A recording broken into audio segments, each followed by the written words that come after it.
Hello common man. எல்ஐசியோட இன்னொரு சிறப்பான முத்தான திட்டம் வந்து பார்த்தீங்கன்னாக்கா சைல்டு இன்சூரன்ஸ் பிளானு. இதில் உங்களுக்கு என்ன சொல்லியிருக்காங்கன்னா, வருஷம் இதே மாதிரி ஒரு லட்ச ரூபா நீங்கள் வந்து முதல் 15 வருஷத்துக்கு போட்டிங்கனாக்கா 25வது வருஷத்தில் உங்களுக்கு கிடைக்கக்கூடிய கார்பஸு 24 லட்ச ரூபா. அதாவது 5லிருந்து 6% ரிட்டர்ன்ஸ் உங்களுக்கு கிடைக்கும். இதே நீங்கள் வந்து நிஃப்டி 50 இண்டெக்ஸ் ஃபண்டில் இன்வெஸ்ட் பண்ணியிருந்தா கூட 12லிருந்து 14% ரிட்டர்ன்ஸில் உங்களுக்கு 52 லட்ச ரூபாயா கிடைக்கும்.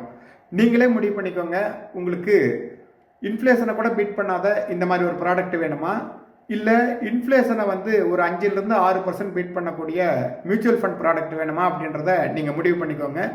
இந்த சைல்டு பிளான்ன்றது பார்த்தீங்கன்னா, குழந்தைங்க ஏதாவது அன்ஃபார்ச்சுனேட்னாக்கா அந்த பணம் முன்னாடி வரும். மற்றபடி வந்து பார்த்தீங்கன்னாக்கா உங்களுக்கு அதனால் எந்த பயனும் இல்லை. ஆனால் செல்வத்தை நீங்கள் உருவாக்கணும், ஒரு கார்பஸ் கிரியேட் பண்ணணுன்னாக்கா மியூச்சுவல் ஃபண்டில் இன்வெஸ்ட் பண்ணுறது தான் பெட்டர் ரூட்டு. Please understand.